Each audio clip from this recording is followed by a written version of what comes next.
Hello and welcome to another episode of Amon Sharon's Pirate Radio podcast. On today's episode, we're lucky enough to have another illustrious guest, Daniel Winn, pro runner for the Brooklyn Track Club. Daniel, thank you for doing this. Of course. Thanks for having me. No problem. All right, so we're going to start out where we always start out with the question, what made you want to start running competitively as a kid? Oh, that's a good question. I think for sure it was that I wanted to do something competitively as a kid. Right. I know that's like the starting point. Like basketball was my first sport. And probably the very first thing I wanted to do with my life was to be a professional basketball player.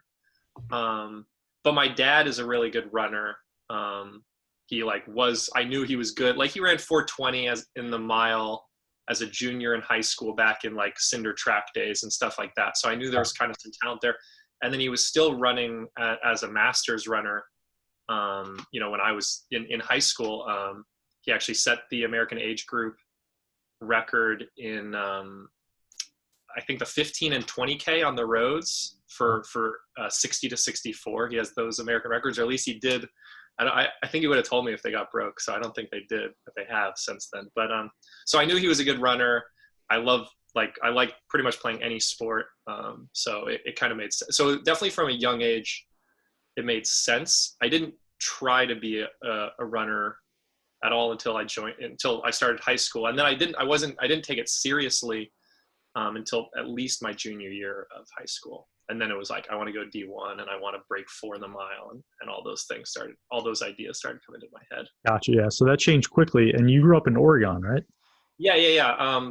From Portland, the University of Oregon was Steve Prefontaine and all that stuff. Yeah. Nike and all that stuff was just kind of part of the culture for sure.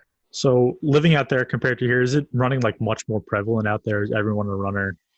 No, not at all. I would say if anything, and I'm kind of speaking from like, I haven't spent like serious time out there lately. And I kind of feel like there have been more runners out there lately. Especially because now it's like Nike, Adidas, like there's more corporate level like running going on out there than I noticed back in the day. But there wasn't like, it was weird to be like a runner. It was still like, like wearing short shorts was, I didn't actually wear short shorts like besides for racing until my senior year of high school, because I didn't want it was a bad look and stuff. So it was not like normalized. It wasn't like no one like knew more about running at like lay people. When I went to Eugene, like Eugene is unique. Like random people kind of know a little bit about track in Eugene, but in Portland, it was as anonymous as any non-running place, at least from my experience. So it was like anywhere else in the country where the runners are like kind of the outcasts and weirdos. Yeah. Although my cross country team was pretty good. We got second in state my junior year. So within my high school, it wasn't weird. Like we had like, it was, you were a normal person to be on the cross country team, but like in the broader sense of Portland, no, very not part of the culture. Yeah, that was not my experience as a track kid in high school. We were very much the weirdos and the outcasts. Okay, yeah. We definitely had some of that going on too. But the football team was garbage, so 0 wins 1 year and kind of shifts things. Yeah. Right. So what made you make that decision to start taking it seriously? Very much. Well, when I joined the team, I did so kind of begrudgingly. I knew I'd kind of be good at it. I almost wanted to play soccer or do other things, but I kind of knew I'd be good at it. Wasn't especially in terms of going pro, like 1948 5K PR my freshman year, but my goal was sub 20. That was just like what I wanted to do, and I did it. But I just loved racing specifically. So everything else, like the workouts, the training, I kind of got through it because I like hanging out with the guys on the team. But like, it wasn't like a pleasure necessarily, but I loved racing, loved competing. And so that just kind of led to, just faster times, just literally just trying to beat people. And then started running times where it's like, oh, okay, I'm, like I got sixth in state in cross country as a junior, which was like a surprise for most people. Like I was definitely not supposed to do that in any kind of rankings or whatever. Actually beat my teammate who had been beating me all year, and stuff like that. And so then it was sort of like coach, like college, low level, like, not D1 kind of people were starting to like, mention that I could run in college. So the idea is it kind of came organically. Cause I remember even saying to my teammate that like, I really want to run D1 in college. And he's like, really? Like, are you sure? Cause I was still kind of in that in between world. That was like, I ran a 424 mile, junior year outdoors. So it was not like, it was definitely like you can run in college and you can run in a lot of places, but not like get a scholarship or anything like that kind of thing. Right. So do you remember having a big breakout race? You mentioned a few, but what was the race that really put you into that next level? Yeah, that's a good question.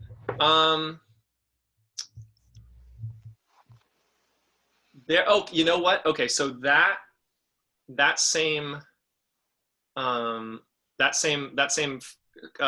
junior year cross country season, I'd just broken 17 for the 5K for the first time, which was like my whole goal going into high school was to break 17. And I'd run like 16:42 or something, and then I kind of had plateaued there for several races, and then we came to this really fast course, and my teammate went 15:57 or something like that, and before it was basically a dual meet with the high school my dad coaches, Grant High School, and he had told me, I believe, not like trying to motivate me or anything, but that he thought the top two guys on Grant could beat me, because we were talking about the team scores. Like my teammate was going to win the race probably, but then it was a matter of lower down. He thought both those guys could beat me.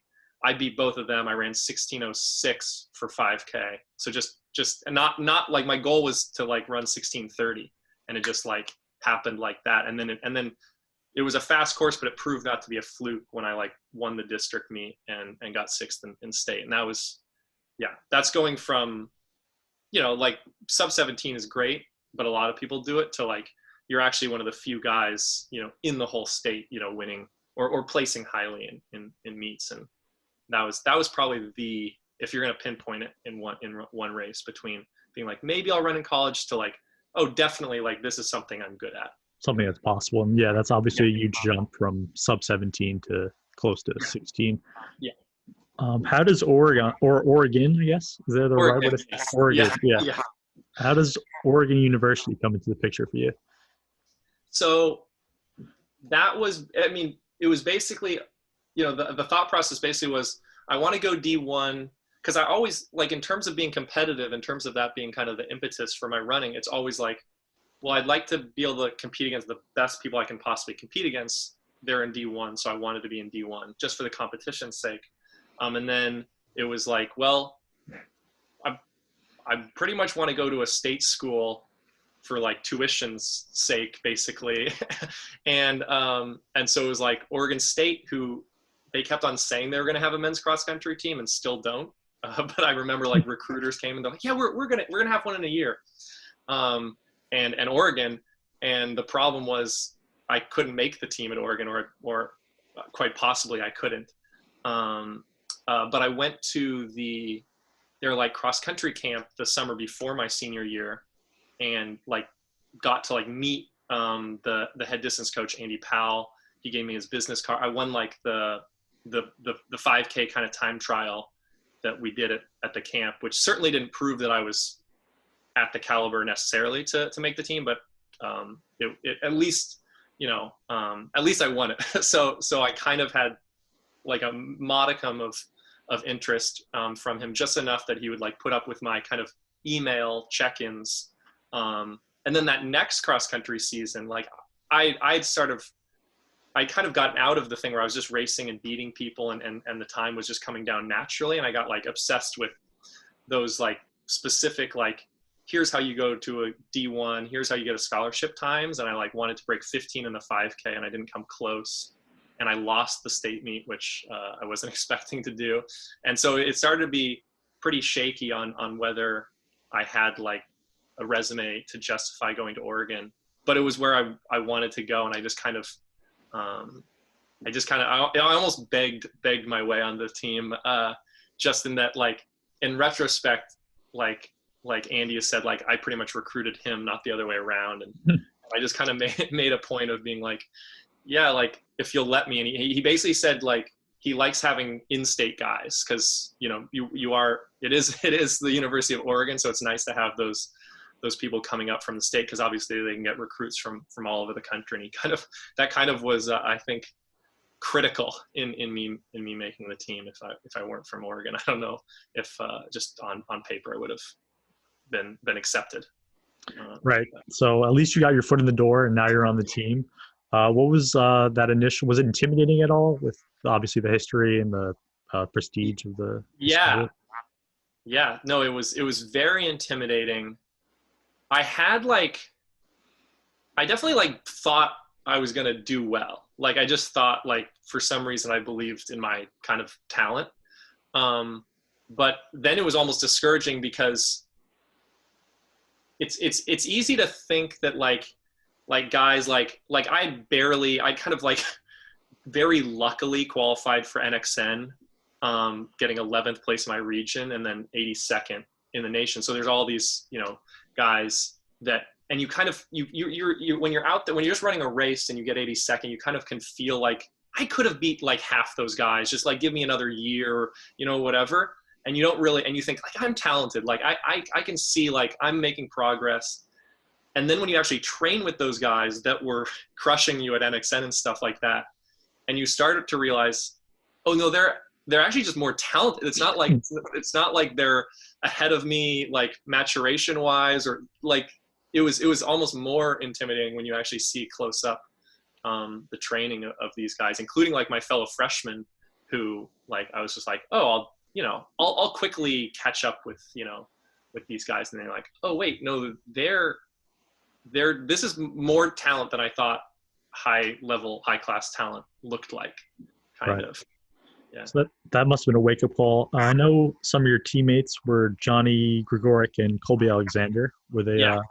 helpful to train with? Obviously, they're on the pro scene now too. So what was it like training with? Those are like two of my favorite guys to train with that I've ever trained with under any circumstance. And then Colby was literally one of the guys that I was thinking of when I'm talking about my teammates, who like, you're like, okay, he ran, you know, like maybe like 4:10 for the mile, and I ran 4:16, and that might kind of feel close, like in high school. Like, I can bridge that gap. Like, I don't think he's that much more talented than I am, or at all more talented than I am. And then you train with him, and it's very discouraging. Especially Colby gets in shape in like 2 weeks. So like, even if he has a little injury and you're way ahead of him for like months, he can just like erase that gap like that. And it's very frustrating, just straight up. Like, I'm not even happy for him, just frustrating.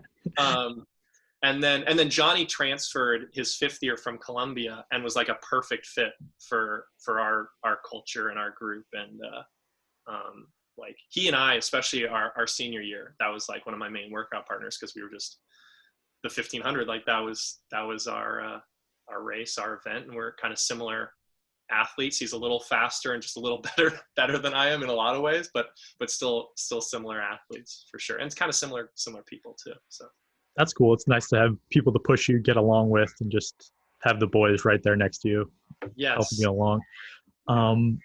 What's it like waking up every day to Hayward Field and being able to train there? That was really special, and not just like in a bullshit way. Like, I remember my leaving campus my freshman year to go home for summer break.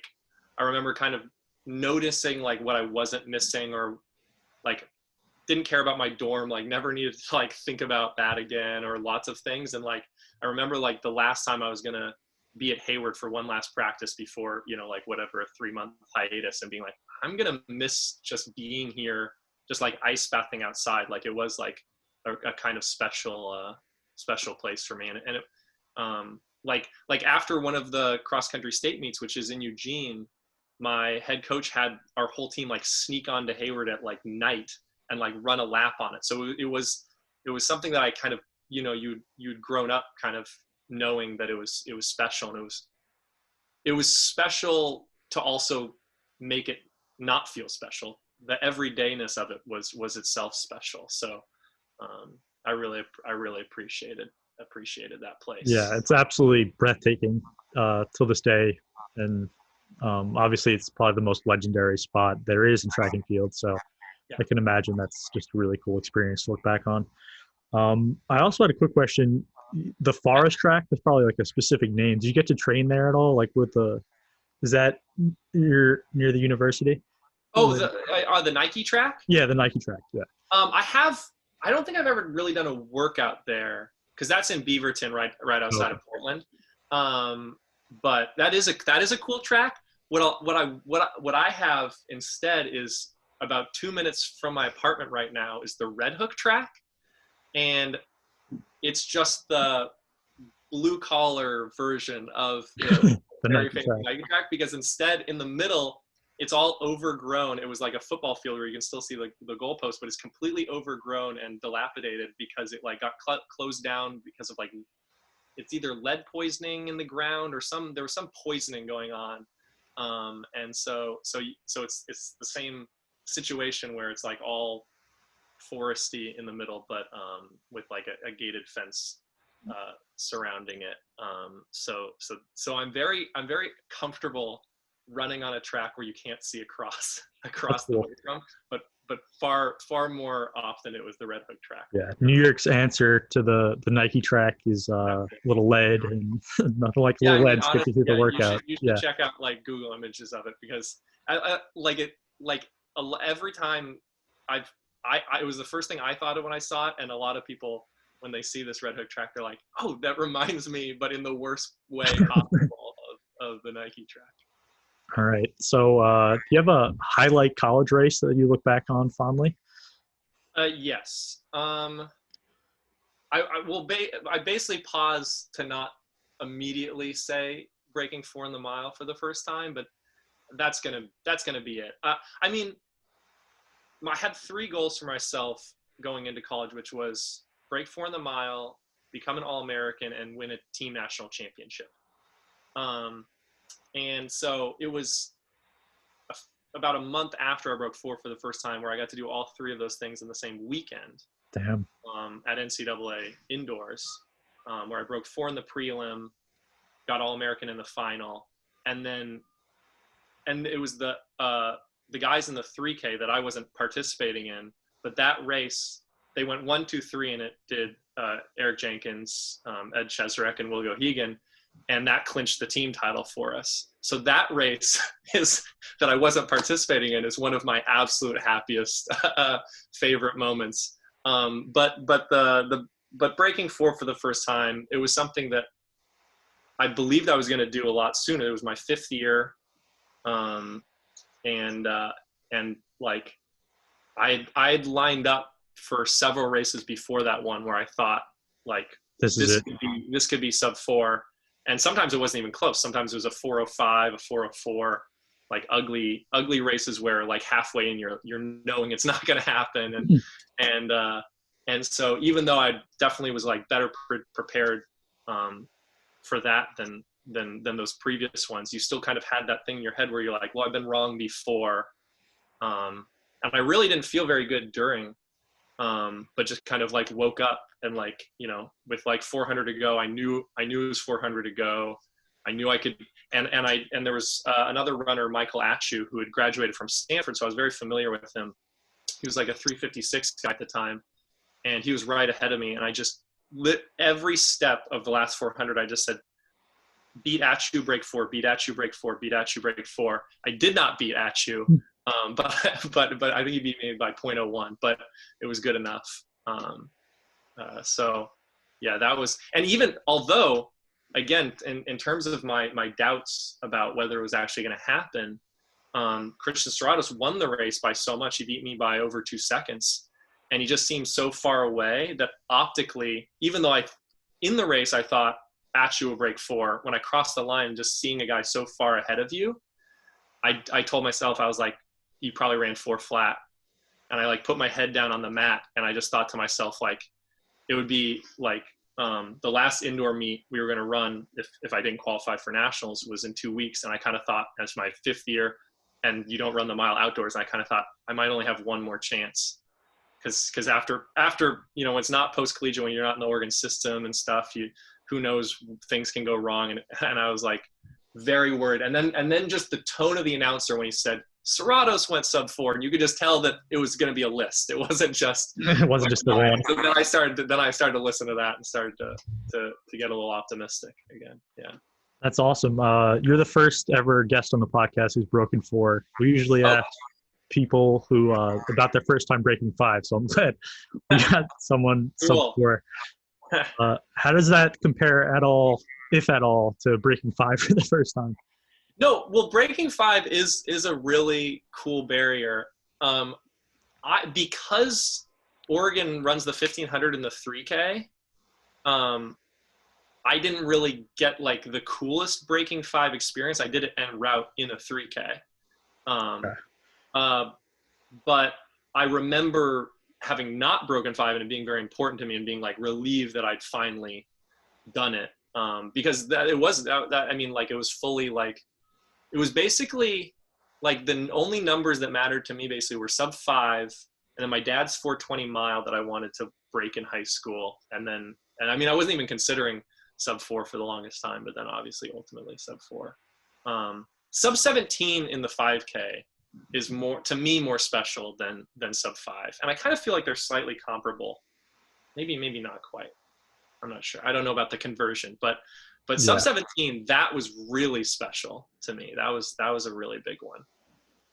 That's awesome. So what made you want to decide to turn pro post-collegiately? I mean, it was basically what I went to college for. I would have basically been wrong about myself. I would have felt embarrassed if I hadn't gone pro, which is an insane thing to say as someone who like barely walked on and like shouldn't have been there. But like that was the plan. Like I didn't have like other ideas. Like I majored in political science because it was the thing that I could like be interested in for 5 years while I ran.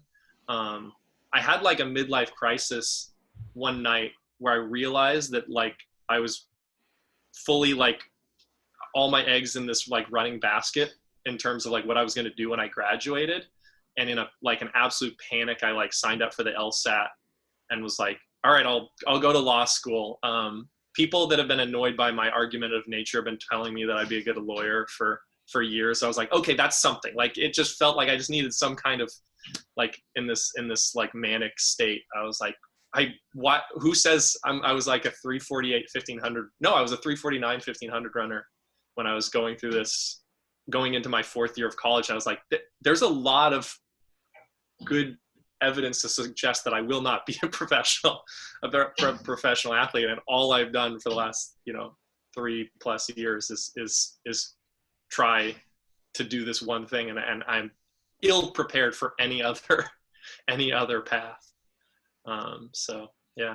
There you go. So one of my favorite interviews of yours is after the Long Island Mile, when you ran in the sub elite heat. You were interviewed by Let's Run. Talk a little bit about that. I was going to say it's one of my favorite interviews I've ever done. I'm embarrassed by it in some ways. I wanted to do that. That was the year where I think I say in the interview, I was like kind of wavering on whether I wanted to stick with professional running. Mm-hmm. Like I called it like a professional redshirt year or something like that. That's exactly. Yeah. Okay. So I was trying to get back in shape, but from a place of very poor fitness. So I was like hoping I had my teammate pace me for sub 4 in that race, and it did not go well at all. And I think I ran like 4:13. I lost the race. And I was so embarrassed just putting up a performance like that in like sort of a fairly new like Brooklyn Track Club singlet that I was trying to represent this team well, especially when a lot of people, if you're not, in New York, you don't know who the Brooklyn Track Club is. Right. And so I just popped as soon as I got off the line, I like pulled my singlet off just in like I was shamed. I didn't want to even like them to associate with it. So then I'm doing this interview shirtless, which I think is like a really silly look for like, a guy like this washed up pro runner who just ran like one of the slowest miles he's run in years. And I was staying with at the Merber's place because Kyle Merber puts on the race. Right. And the next morning they were talking about the coverage that the meet got, like on Let's Run and stuff. And I was like, is my interview on the front page of Let's Run? And someone's like, yeah, it is. And I was just flat out joking. I thought, because this has happened many times, like I just thought they weren't even going to post the interview. Because I've been interviewed after races and it just doesn't show, or I haven't seen it online. I'm like, yeah, that's fine. Like I had nothing to say. I'm certainly not the A storyline or anything. So I was like, I didn't even think it would get posted. And then somehow it got some traction. Yeah. But yeah, I think that was a very relatable moment because a lot of people get caught in between and then they had something that pushes them to decide to, said like going from a hobby jogger to a fully committed pro. So I thought that was really cool. I'm glad that it resonated or whatever. That's awesome. Yeah. So talk about your head coach, Steve Finley, and the influence he's had on your training. Yeah. Oh, okay. Yeah. So Steve and I met at Oregon. He did his fifth-year transfer from Virginia there. And he and I got along pretty quickly right away in that we both are extremely competitive and thought we could beat each other at everything. And we actually had this thing going. I don't know whose idea it was. I think it stemmed from me saying, I'm actually pretty good at something. And people were so annoyed by how I said it that I think maybe Steve devised this or somebody did. This thing we called it Battle Royale, where we started with some thing that you can compete against one-on-one. It could be chess or Scrabble or bowling or anything like that. And then the loser gets to pick out of all the other available options the next thing, and you just keep track of who's the better person overall. And it was heated. We took it really seriously. One of my favorite moments of it was we both bowled exactly 85. That's terrible. I think we were so much just playing it just psychologically that the bowling was so went by the wayside. We were just it's not an immovable force meets an immovable object. It was some kind of, both were just puttering out by our own I don't know, competitive natures and just trying to get in the other person's head and whatever. We didn't. He moved. He was running professionally for the Oregon Track Club for a little while, so we had more than 1 year together in Eugene. But then he moved to the East Coast, and then it took me a few years to move to the East Coast, and then a few more years to move to New York. We always stayed in touch, and it was. It didn't even totally occur to me to join the Brooklyn Track Club just because I was just stuck in the pro runner bubble. Right. So I tried to join NJNY when I moved here, but it was just I was walking dogs in the city and they were in Westchester, and it was just impossible logistically, and also I was not into running. I was trying. Basically, I was hoping that guys like Colby and Johnny, who you mentioned, could re-energize my love of training at that level. Both those guys were away at a winter training camp and weren't in the city during the 2 months that I was on the team. I mean, I liked all the other folks on the team too, but it was funny that I joined and then didn't even get to train with them. But nothing was getting me back. And so I was like, well, I'm still even if I'm running 40 miles a week, I'm still an asset to the Brooklyn Track Club. I can still score highly at meets and whatever. And all just socially, I'll go to the Tuesday track practice and whatever. So I just thought I'll just run for Steve's group. And then the fun of it came back through the Brooklyn Track Club, through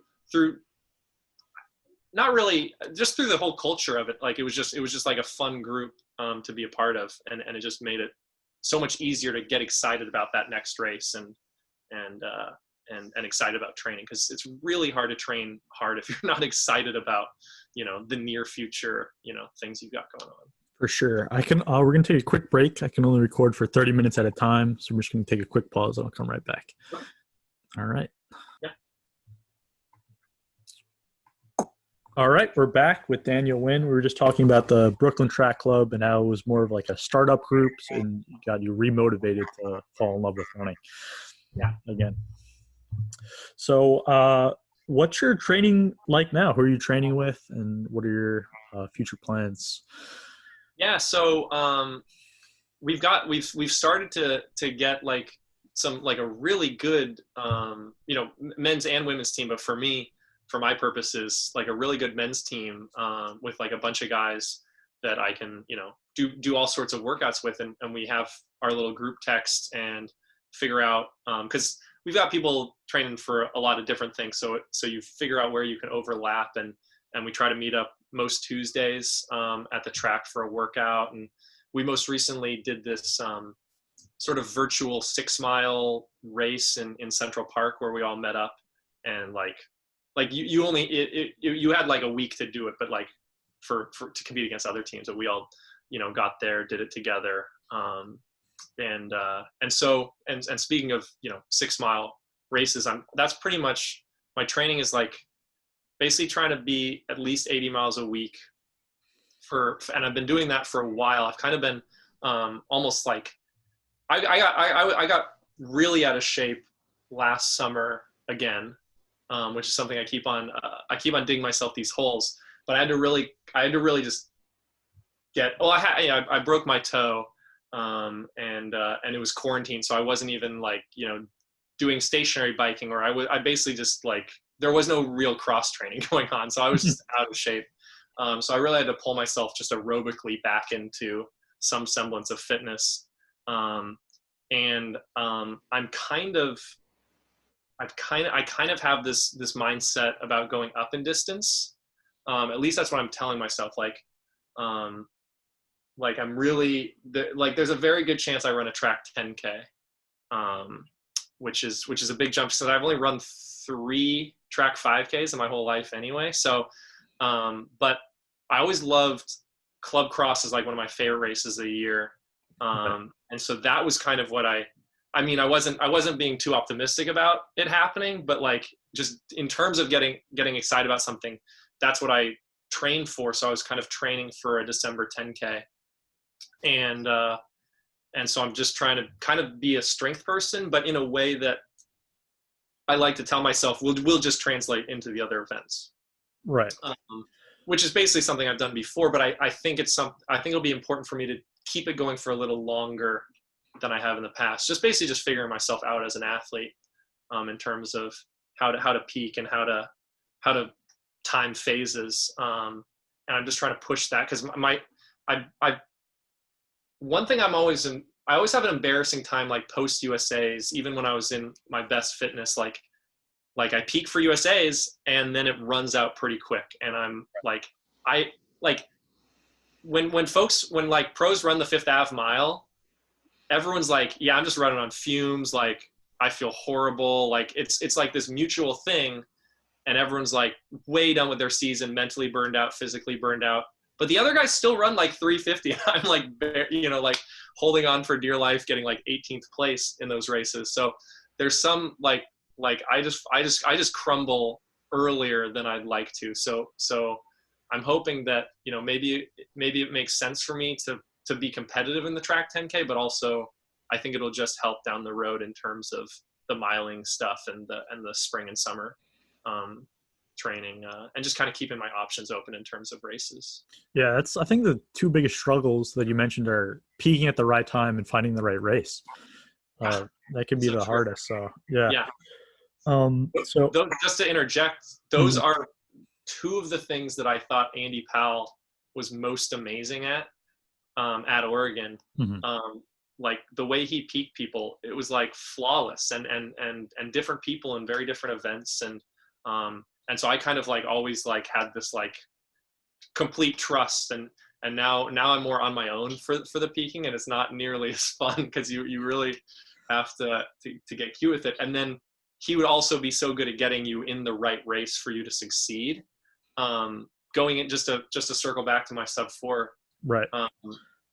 I was worried that I wouldn't be in the A heat, and that could be really detrimental because even if the second heat's supposed to go sub 4, you're going to get often like a worse rabbit. The field isn't necessarily, who knows, a lot more things can go wrong. And so I kept on like, I was kind of pestering him the weeks leading up, like, I'm going to be in the A heat, right? Because they don't really announce that until like 2 days before. And he's like, yeah, I got you. You're in the A heat. And he goes, do you want, like, what hip number do you want? And I said 8. And I was hip 8, just in terms of how well that day went for me. That was a coincidence. That was not. Oh, okay. I was going to say. He's not emailing the UW folk and being like, Daniel needs to be hip 8. He does not. But just as a joke, he asked me, and just as a joke, I said 8, and then sure enough, hip number 8. There you go. It's meant to be. Yeah. Yeah. So what are your goals coming up? I know obviously this wasn't an Olympic year, but looking forward to that. Where are you at right now? Well, I mean, just in terms of like athletically, especially at a fitness level, the Olympic year in 2020 was I was going to be in big trouble for that.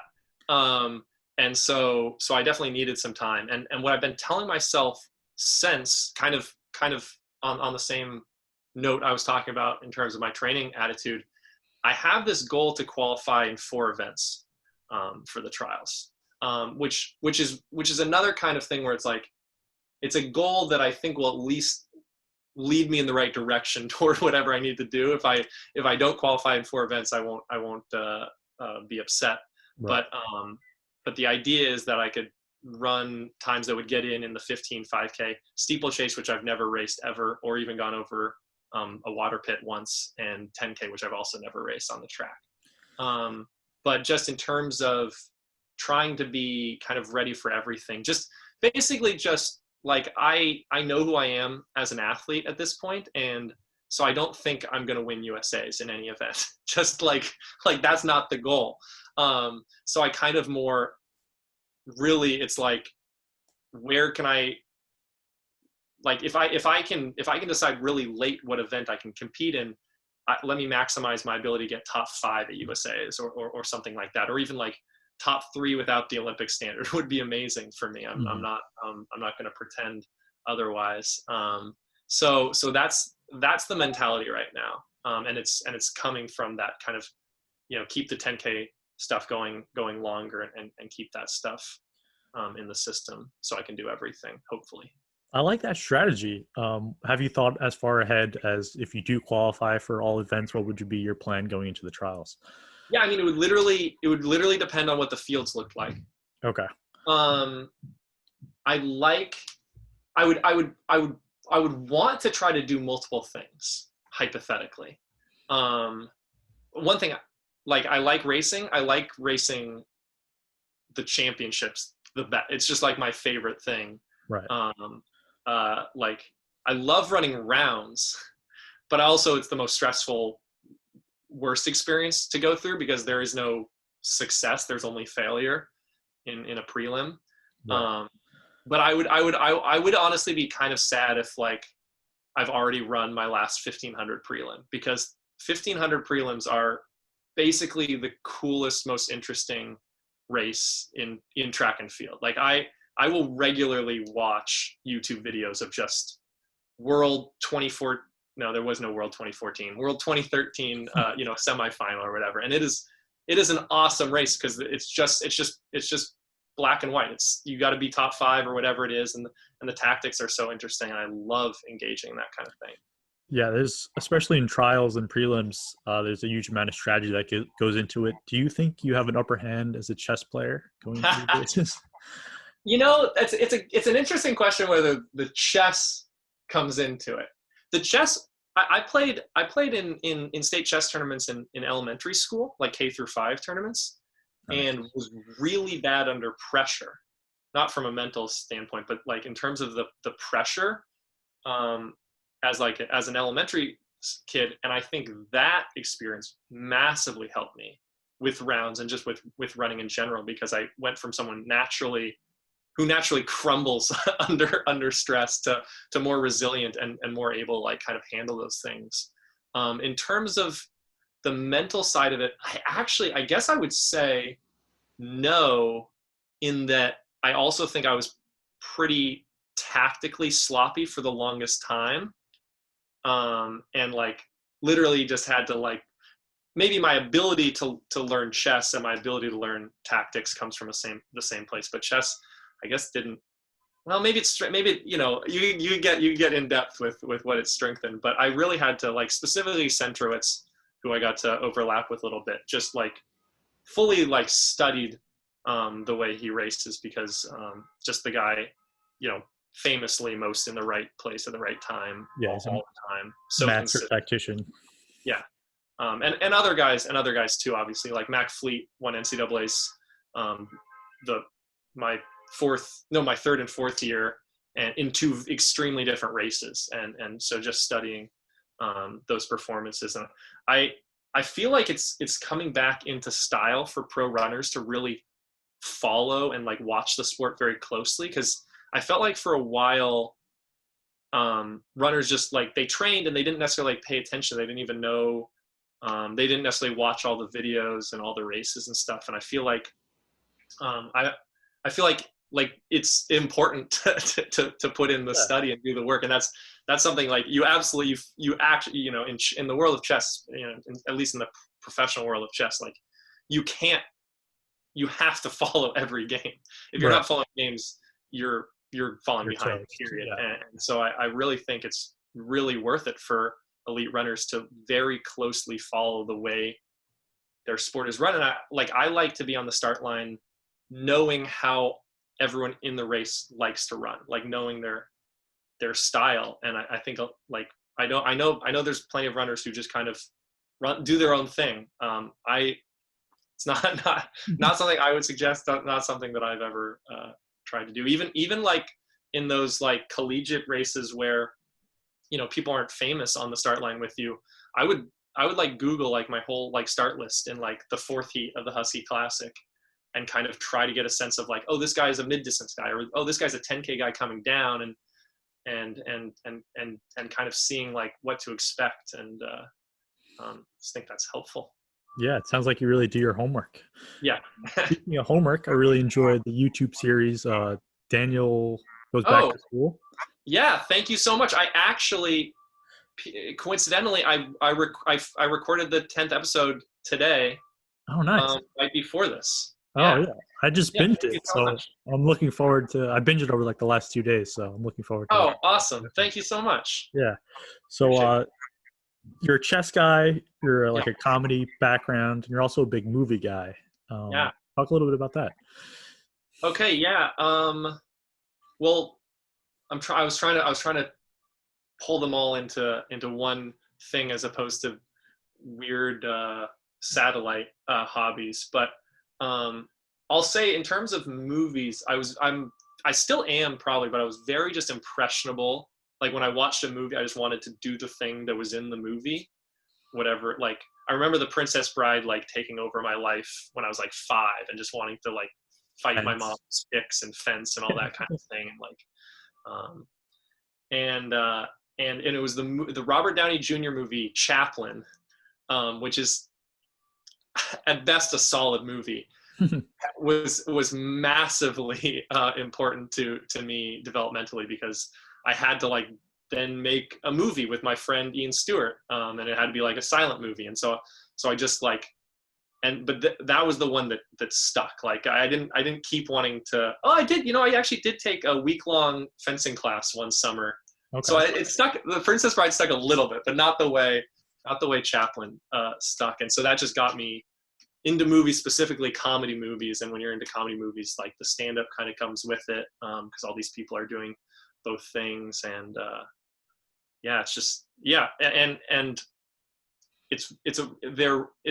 well, at least movies is a really good interest when you're a professional runner, because it is so much just free time, just downtime. And that is like, if you're going to combine a hobby with pro running, you'd be hard pressed to do better than movies. I guess Colby's a big video game guy. There's a lot of big video game guys in pro running. But similar, but something like that is, you have to think, gotta have a hobby. egg, right? Like maybe they are great runners because they were because they were so into video games. Maybe being into movies that made it possible. These folks that like hiking too much, they never had a chance. Yeah, You know. there you go. You mentioned stand up. Is that something you're still doing, hitting the mics around town? Well, Oh man, there there were like there were like Zoom like open mics, and then now there's like outdoor shows, and I absolutely do not have any interest in participating in those. Um, the act of doing stand-up comedy is like painful to me. oh my God. I Yeah. like writing it. I love watching it.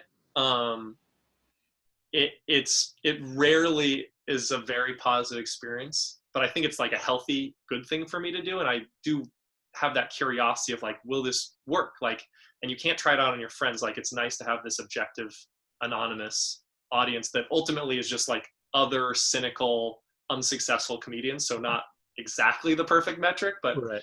something. But I can only when it gets all the way to like Zoom and like a very like open, anyone can come, anyone can walk by or get up and leave, like broad daylight stand-up show, that's just a bridge too far for me. So basically just Twitter has been the only kind of stand-up Yeah. for the quarantine That's era. probably for the best. I hear what you're saying about it being usually a negative experience. I did a few open mics, and it's like it's either terrible or getting a laugh is like the best feeling in the world. It So is. That's the problem, because it is such a good feeling. Yeah. right, yeah. So it just keeps bringing you back and bringing you back. Yes. Yes. All right. So thank you very much again for doing this. I'm going to Yeah, end of course. one final question that I ask all my guests. It's a tough one, but if you could have dinner with any dead celebrity or athlete, who would it be and why? So the first name that comes to my mind, and we were just talking about stand-up, so I guess maybe that's why it comes to my mind. But do you know Dick Gregory at all? I've heard of him. He's like an absolute hero of mine, and what people that he was this great stand-up comedian in like the 50s, and he was this black stand-up comedian before a lot of civil rights. He ended up being a Right. great civil rights leader too. But just like absolutely revolutionary stand-up comedian who deserves a lot more credit than he gets for just where stand-up is headed. But also a terrific runner. Really? Yeah, and I wish I could remember exactly, but like an 800, 1500 guy, like again, like in this old era, when you whatever time you run then, you could run a lot faster now. And I want to say it was somewhere between like a 410, 415 miler in like the Dang. 50s. And I don't think he ever took it very seriously. Like I think like arguably like I bet there's some evidence to say that he's more talented than I am at running and comedy and politics and everything. So he's someone I admire like crazy. So it would be amazing to like in terms of, and he would also, one good thing, if you're going to sit down with a dead person is, you might want to sit down with some amazing person, like, I don't know, Tesla for some reason came into my head, but Nikola not Tesla. necessarily going to be a great conversationalist. And with Dick Gregory, There you go. it's surefire. So that would be my pick, I think. All right. That's a great pick. It sounds like he was in that like Lenny Bruce era, someone that revolutionized comedy. Exactly, like so early, like Mort Saul and Lenny Bruce and him and like not many other folks. Yeah, All yeah. right.